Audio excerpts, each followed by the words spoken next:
Hey everyone, एक बार फिर से आपका हेल गार्डन में स्वागत है। ये फ्लेम एम्पर का एपिसोड नंबर 459। पिछले एपिसोड में दुखी कॉन्टिनेंट के ऊपर की कैटास्ट्रॉफी खत्म हो गई थी और हमने एक बार फिर से फ्लेम एम्पर के जलवे देखे थे। वो पुराना वाला फ्लेम एम्पर, क्योंकि दूधी कॉन्टिनेंट में जाने के बाद तो जियान ने ऑलमोस्ट बेस से ही स्टार्ट किया होता है। क्या इससे पहले हम इस एपिसोड को शुरू करें, आप सब हमें कमेंट्स में ये बताओ कि क्या हमें स्टोरी की पेस ऐसी रखनी चाहिए या कुछ चेंजेस की जरूरत है, क्योंकि मुझे नहीं लगता ये स्टोरी 2 से 3 महीने से ज्यादा चलेगी। अगर हम ज्यादा जल्दबाजी करते हैं तो और भी जल्दी फिनिश हो जाएगी। एट द सेम टाइम आप ये भी बताना कि इसके बाद आप क्या देखना चाहोगे। हमारे पास ऑप्शंस कई सारे हैं, लेकिन जो स्टोरी इंटरेस्टिंग होगी और मेजॉरिटी को भी पसंद होगी हम उसी के ऊपर शिफ्ट करने की कोशिश करेंगे। हालांकि जिस तरीके से फ्लेम एम्पर की स्टोरी है, ऐसी एक और बीटीटीएच गॉड की स्टोरी थी। बस फर्क ये था कि इसकी एंडिंग कंप्लीट थी, वहीं पे उसमें तो जियान जब शाओ क्लैन में पहुंचता है तो तब से उसके ऑथर ने स्टोरी आगे बढ़ाई नहीं है, इवन दो तुम्हारे भाई को वो ज्यादा इंटरेस्टिंग लगी थी। खैर चलो कोई बात नहीं, अब बस ये समझ लो कि आप बीटीटीएच को आखिरी बार देख रहे हो। Now let's get started. ये नजारा होता है दुखी कॉन्टिनेंट के शाओ फैमिली के कोर का, जहाँ शाओ जैन, शाओ चैन और बाकी के सारे एल्डर्स ये जियान का इंतजार कर रहे होते हैं। कुछ समय के बाद जियान और उसकी वाइफ यहाँ पे अपियर होते हैं। मास्टर यालो की आंखें भरी होती हैं सेटिस्फेक्शन से,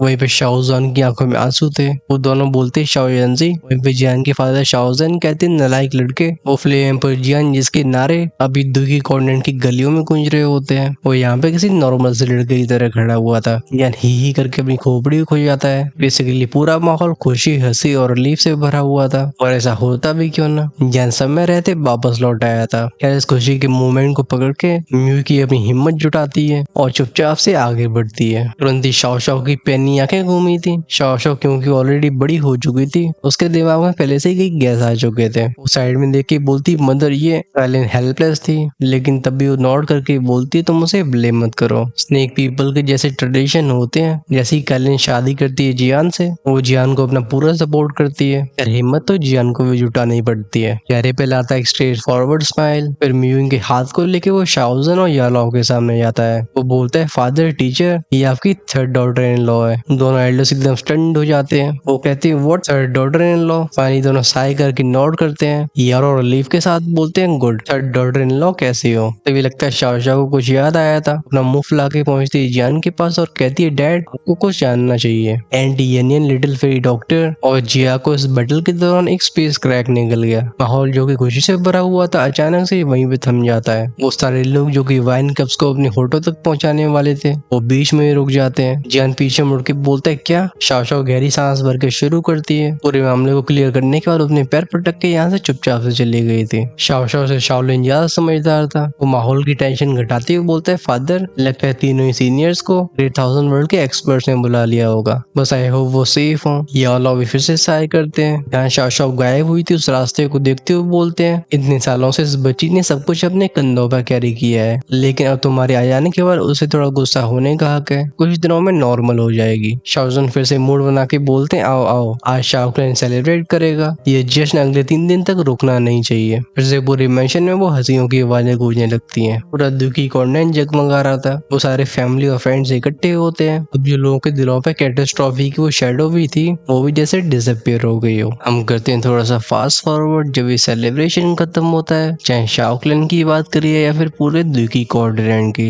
ये एक्साइटमेंट से ओवरफ्लो हो रहा था। फ्लेम एम्पर की वापसी की खबर फैलती है। शाओ क्लैन के मेंशन के बाहर काउंटलेस फोर्सेस इकट्ठे हो जाती हैं। उस लेजेंडरी पावर हाउसेस की एक झलक देखना चाहते थे। यहाँ पे कुछ कांग्रेचुलेशन ऑफर करने के लिए आए होते हैं, तो बाकियों को इंटरेस्ट था नई दुनिया की मिस्ट्रीज के बारे में। हकीकत कहा जा रहा था कि जियान उसके कंपेनियंस ये एक हायर वर्ल्ड से लौट के आए हैं। ऑफ कोर्स टाइम की बात कर रही है तो 2 दिन की बात थी। जब फेस्टिवल सेटल हो गया तो पीस वापस लौट आई थी। अभी शाओ क्लैन के मेन हॉल में बस कुछ ही लोग बचे थे, जैसे जियान की तीनों वाइफ शाओजान, शाओ चैन, यालाओ और कई और पेट्रियार्क्स, जिनमें ली और यान क्लैन के लोग मौजूद थे। इनके बीच में डिसाइड हुआ कि आगे किया क्या जाना है। ऑफ कोर्स हम हंटियानो को ही भूल नहीं सकते हैं। जियान ने सोचा नहीं था कि ये व्यक्ति इतना रिसोर्सफुल साबित होगा। हंटियानो ने उसकी कई बार हेल्प करी होती है और अब जियान ऑलमोस्ट उस पर पूरी तरह से भरोसा करने लगा था। फोकस गया था यालो के ऊपर, जो फाइनली साइलेंस को तोड़ के बोलते लिटिल यानजी, भले और लोग सेंस न कर पा रहे हो, लेकिन जियान के मास्टर होने की वजह से कहीं न कहीं उसकी फीलिंग्स को सेंस कर पाते हैं। ऑब्वियसली जियान 10 सालों से दूर था, भी जानना चाहते थे कि समय के दौरान हुआ क्या। इतने समय के बाद भी यालो की अपीयरेंस कुछ खास बदली नहीं होती है। अपनी रेयर एलिक्सर्स की हेल्प के साथ समय का उनके ऊपर काफी कम प्रभाव पड़ा होता है। फाइनली जियान जो कि मेन सीट पे बैठा हुआ था वो अपनी काम आवाज में कहता है 5 दिन। अब ऑलमोस्ट टाइम हो चुका है जब हम वापस जाएं। अपनी आंखों में एक चिंता की छाया दिखाई देती है। ये चिंता बस कॉन्टिनेंट की सेफ्टी के बारे में नहीं होती है बल्कि शाओशान, येरिन और जिया जो कि तीनों गायब हुए थे तब तक उस मिस्ट्री के बारे में भी उसे कोई खबर नहीं मिली होती है। अगर जिया को छोड़ दिया जाए तो बाकी दोनों जियान से बहुत गहरी तरीके से कनेक्टेड थी। वो इन्हें कुछ भी होने नहीं दे सकता था। अच्छी बात यह कि डीप डाउन वो फील कर रहा होता है कि इनके फेट भी अलग अलग नहीं हुए हैं, वो एक दिन जरूर मिलेंगे। खैर जब ये विचार जियान के दिमाग में दौड़ रहे थे लेकिन इनके पेट्रियार्क तारीफ करते हुए बोलते हैं बदर जियान की पावर सच में टेरिफाइंग है। कुछ दिनों पहले जो एंटिटी हमारी दुनिया पे हमला करने के लिए आई थी हमने कभी सोचा नहीं था कि कभी ऐसी स्ट्रेंथ भी एग्जिस्ट करती होगी। ये इनके पेट्रियार्क भी ऐड करते हैं लेकिन अब क्योंकि कैटास्ट्रॉफी जा चुकी है तो बदर जियान अब क्या करना है। जियान सोलम टोन में रिप्लाई करता है दुखी कॉन्टिनेंट ये अनस्टेबल है। ग्रेट थाउजेंड वर्ल्ड में दुनियाओं को अपर, मिडिल और लोअर प्लेन्स में बांटा गया है। इनमें दुखी कॉन्टिनेंट लोएस्ट है। वो हंटियानाओं की तरफ मुड़ा था। जियान पूछता है सीनियर हन इस दुखी कॉन्टिनेंट के रिस्ट्रिक्शन हमें लंबे समय तक रुकने नहीं देंगी। क्या कोई ऐसा तरीका है जिससे हम इस प्लेन के लेवल को रेज कर सके।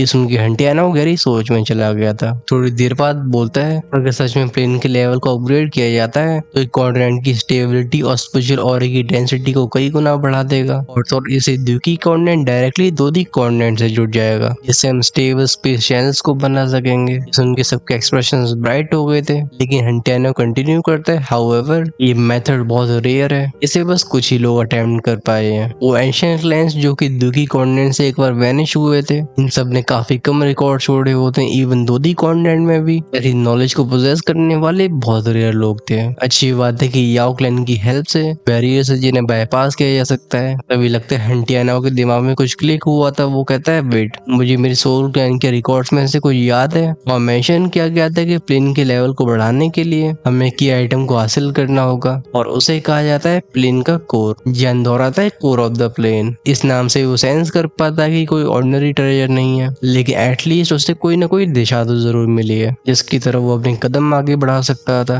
हंटियानो एक्सप्लेन करता है एक प्लेन के कोर का जन्म बहुत रेयर होता है। 1000 सालों में सी ऑफ एटर्निटी के बीच में इसके अपीयर होने के ट्रेसेस मिलते हैं। एक दूर की जगह जिसे कहा जाता है यूनहाई कॉन्टिनेंट दोदी कॉन्टिनेंट से एकदम बियॉन्ड है। लेजेंड्स के हिसाब से उसके समुद्रों की गहराइयों में एक ऐसा खजाना मौजूद है लेकिन इसे एक्वायर करना ऑलमोस्ट इम्पॉसिबल कहा जाता है। आगे का यूनहाई रीजन आता है इमोर्टल रियम के अंदर। इनके ज्यूरिसडिक्शन को क्रॉस करना इतना आसान नहीं है। हंटियाना यहाँ तक बोलते बोलते सहाय करने लगा था। आगे का टास्क सच में इनॉर्मस होता है। बोलते हमारी सातों दुनियाओं में भी पावर्स लगातार अपनी डोमिनेंस को स्थापित करने की कोशिश करती रहती हैं, इसलिए कुछ भी हासिल करना आसान नहीं है। लेकिन आसान चीज कब जियान को पसंद थी। आखिर बढ़ती डिटर्मिनेशन से वो खड़ा होकर बोलता है गुड तो हम कल निकलेंगे। तब तक स्पेस चैनल को गार्ड करने के लिए कुछ एक्सपर्ट्स को तैयार करो और इस दुखी कॉन्टिनेंट से हमारी फैमिलीज को दोदी कॉन्टिनेंट की एंडलेस फायर टेरिटरी में ले जाया जाए। कल्टिवेशन के लिए बेस्ट एनवायरनमेंट इन्हें वही मिल सकता है। ऑफ कोर्स अगर किसी की इच्छा है यहाँ पे रहने की तो यहाँ पीसफुली रह पाएंगे। मैं जैसे पिन की कोर को ऑब्टेन करता हूँ मैं दोदी कॉन्टिनेंट के लेवल को खुद रेज करूंगा और उस समय हमारी दुनिया भी दोदी कॉन्टिनेंट के बराबरी पे खड़ी हो पाएगी। ये दोनों ही दुनिया सच में कनेक्टेड होंगी। जियान के इन शब्दों ने पूरे हॉल में एक रिलीफ और एक्साइटमेंट से भरा माहौल फैला दिया था। आखिरकार इस मिस्ट्री की वजह से जियान अपने दिल में हमेशा हैवी फील करता है। आखिरकार ये कॉन्टिनेंट उसकी जन्मभूमि यानी कि बर्थ प्लेस थी,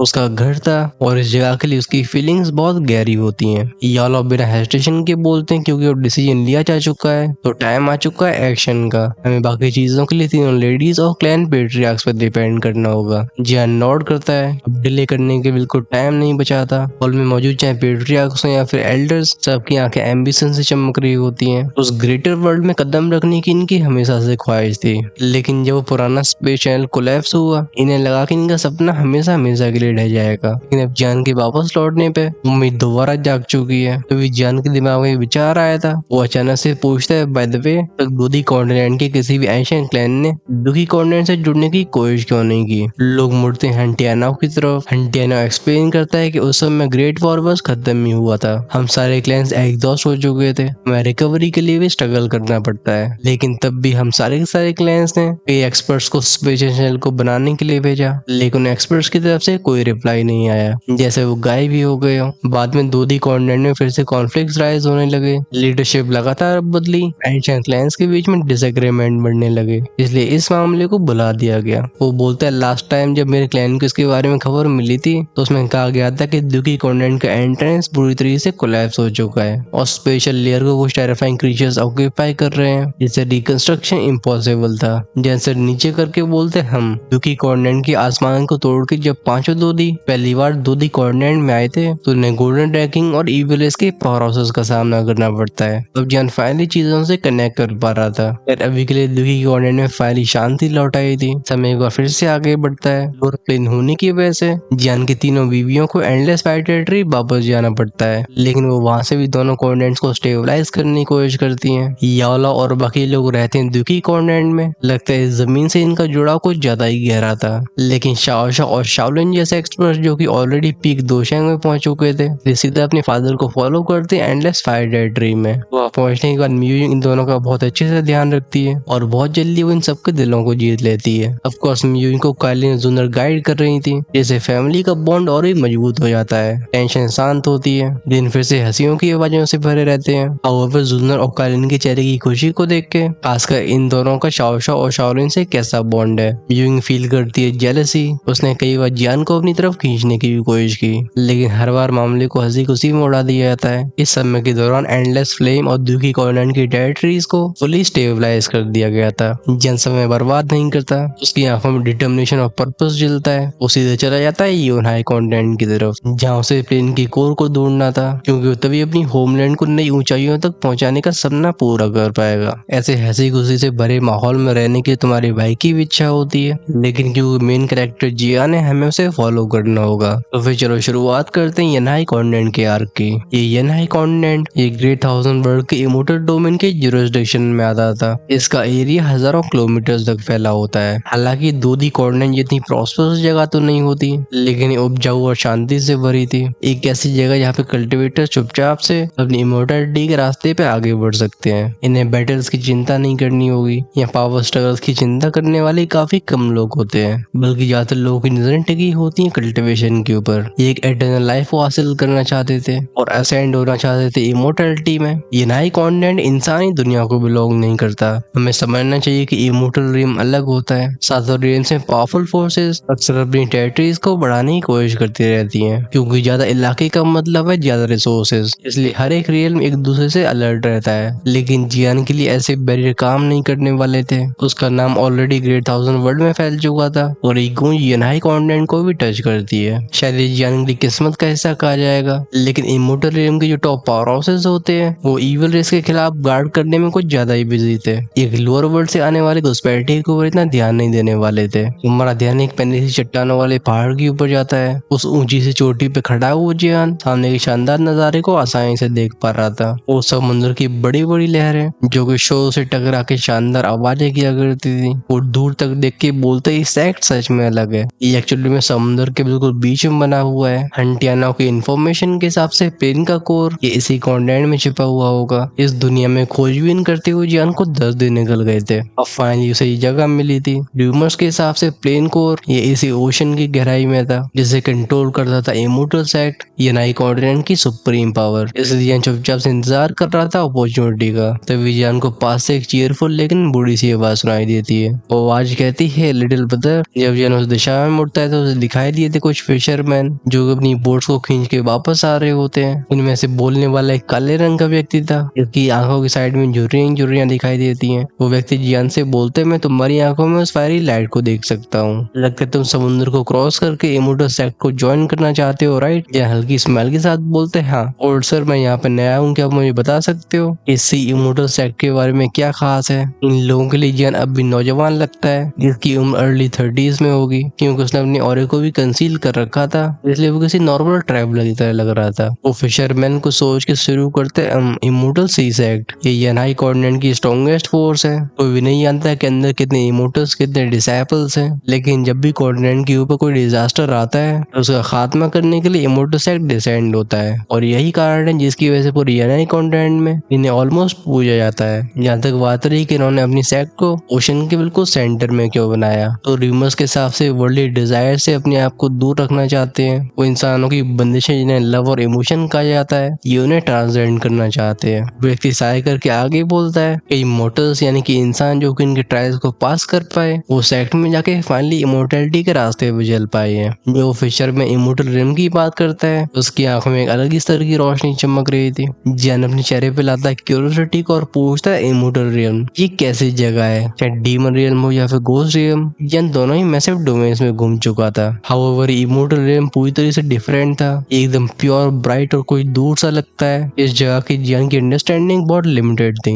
वो फिशरमैन ओ के साथ बोलता है इमोर्टल रियम ये बस कुछ ही प्लेन्स के ऊपर रूल करते हैं लेकिन सारी दुनिया को तुम हेवंस कह सकते हो। वो डिवाइन फेरीज, वंडरस ट्रेजर्स और जड़ी बूटियों से भरे हुए पैराडाइज। अगर कोई वहां पे जाके सच में ट्रू इमोर्टलिटी को कल्टिवेट कर पाता है तो कहते हैं कि वो हमेशा जी पाएगा, उम्र का बहना और मौत जैसी चीजों से छू नहीं पाएंगी। इमोर्टल लैंड में पहुंच के ग्रेट थाउजेंड वर्ल्ड के सुप्रीम डाउ को ढूंढना इसका सपना सब देखते हैं। जैन पूरी एक्सप्लेनेशन को बहुत शांति से सुनता है। भले इंसानों के लिए वो जगह पैराडाइज हो लेकिन ज्ञान के लिए तो अपने एंडलेस पाथ का वो छोटा सा हिस्सा होता है। वो लास्ट में पूछता है ओल्ड सर अब उस जगह को देखने के लिए मैं भी बेसब्र हो रहा हूँ, क्या कोई तरीका है जिससे मैं समुद्र में जा सकूं। वो फिशरमैन हंसने लगा था। वो रिप्लाई करते हैं ऑफ कोर्स जंक्शन जाओ, इस यंग मैन को अपने बदल लो की फेरी में लेके जाओ। बेसिकली फेरी का मतलब होता है बोट। जन उस फिशरमैन की तरफ नोट करता है और फिर उस व्यक्ति के पीछे चला जाता है। वो फाइनली पहुंच गया तो उस फेरी पर जो कि इमोर्टल सी सेक्ट तक ले जाएगी। अनएक्सपेक्टेडली नाव काफी लग्जूरियस थी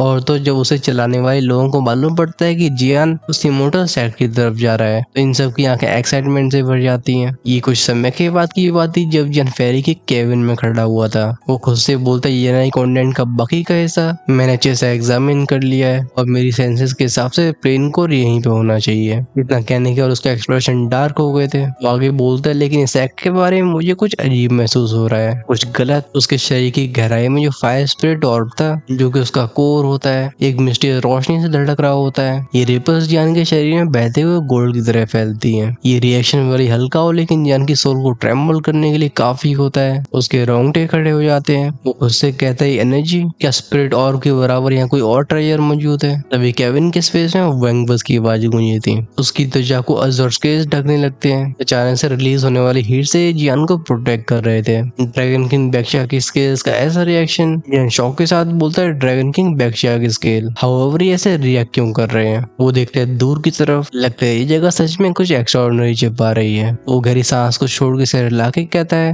आई होप मेरी ट्रिप वर्थ इट होगी। ये फेरी अपनी जर्नी कंटिन्यू करती है। ये समुद्र के ऊपर छाई ग्रे मिस्ट को फाड़ते हुए सीधे सेंटर की तरफ जा रही थी। ये काफी टाइम के बाद की बात थी जब एक आवाज कहती लिटिल ब्रदर हम फाइनली पहुंच गए। सी इमोर्टल सेक्ट सीधा आगे बी केयरफुल। रूमर्स के हिसाब से आगे मिस्टीरियस बैरियर गार्ड्स होंगे। हम खुद इस जगह को क्रॉस नहीं कर सकते तो मैं यहाँ से अकेला जाना होगा। जन बाव करके बोलते हैं एल्डर थैंक यू। पीछे कुछ गोल्ड कॉइन्स रह जाते हैं। वो एक ही फ्लैश में इस फेरी से गायब हो गया था। वो फिशरमैन जिसे लग रहा होता है कि वो किसी मॉडल की हेल्प कर रहे हैं। जान को उड़ती हुई देख इन सबके एक्सप्रेशन स्टर्न थे। फिर इनका ध्यान जाता है नीचे पड़े गोल्ड कॉइन्स के ऊपर। कोई अपने मुंह को ढक के बोलते है 10,000 गोल्ड कॉइन्स। शिप को ऑपरेट करने वाला अपने सिर को हिलाता है। वो हाँ करके बोलता है ये नौजवान कोई ऑर्डिनरी ट्रैवलर नहीं था, ये जरूर कोई हिडन मास्टर होगा। हमारे सामने का मंजर बदलता है। धुंध से कमजोर हो चुकी सनलाइट में हम उस अनंत नीले समुद्र को देखते हैं। अजीब बात ये थी कि जनचिया कितनी भी डिस्टेंस को कवर कर रहा हो उसके चारों तरफ का सीन बिल्कुल एक जैसा रहता है। धीरे धीरे 10 मिनट निकल जाते हैं। वो फाइनली रुका था। नजरें जाती हैं पास के एक आइलैंड के ऊपर। इस टापू को ढक रखा था एक लाइट मिस्ट ने। जैन सोचता है लगता है मैं यहाँ पे ट्रैप हो चुका हूँ। उसकी भौं से घुट जाती हैं। लेकिन तभी वाह की आवाजें गूंजती हैं। शांति से भरा समुद्र चर्न हुआ था। बनती है मैसिव वेव्स जो अपनी टेरिफाइंग फोर्स को लेकर उसकी तरफ क्रैश होने के लिए आती हैं। इनमें खास करके एक नीलरंगी एनर्जी मौजूद थी,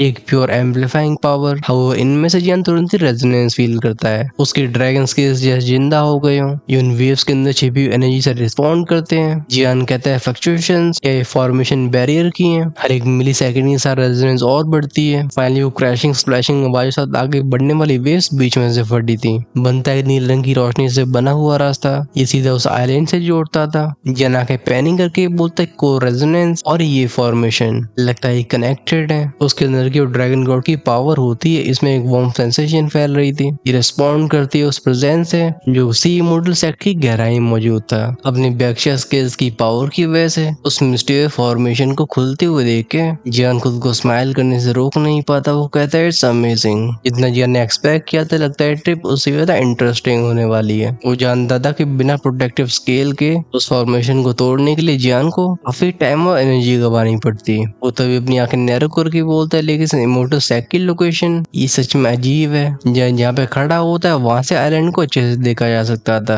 ये जगह एक मैसिव रॉक जैसी लगती है जो कि हजारों सालों से बिल्कुल हिली भी ना हो। इनसे कितनी भी टेरिफाइंग वेव्स टकरा रही हो लेकिन उसके शरीर में जो पावर बह रही होती है वो बताती है कि इस आइलैंड के नीचे जो चीज मौजूद है वो पत्थर नहीं है, ये उसे जिंदा महसूस होती है। हालांकि वो क्लियर नहीं समझ पा रहा था लेकिन आइलैंड बस आइलैंड नहीं लगता। वो एक्सेल करके बोलता है छोड़ो इसके बारे में बाद में पता करूंगा क्योंकि मैं पहली फॉर्मेशन को ब्रेक कर चुका हूँ, अंदर जाना बहुत डिफिकल्ट नहीं होना चाहिए। ये कहते हुए जियान ने अपने कदमों को आगे बढ़ाया था। अगर इस प्लेन का कोर सच में ड्रैगन किंग से जुड़ा हुआ हो तो ये जर्नी जियान के लिए एक बड़ी ब्लेसिंग होगी। ये ब्लू एनर्जी पास सीधा एक गहरे जंगल में ले जाता है। यह स्पिरिचुअल एनर्जी इतनी प्योर होती है कि इसे नॉर्मली हाथ में इकट्ठा किया जा सकता था। फैली होती वो हर्ब्स की खुशबू, जगह जहाँ पे चिड़ियां चहचहाती हैं। जियान ऐसे माहौल को बहुत ही कम बार महसूस किया था। वो कहता है इतना हरा भरा और ऐसी शांति, लेकिन रास्ता बस एक ही है। कोई बिना किसी आवाज करे आगे बढ़ता है। साथ में उसका ऑरा बिल्कुल सप्रेस हो चुका था। करीब 25-30 कदम के बाद की बात थी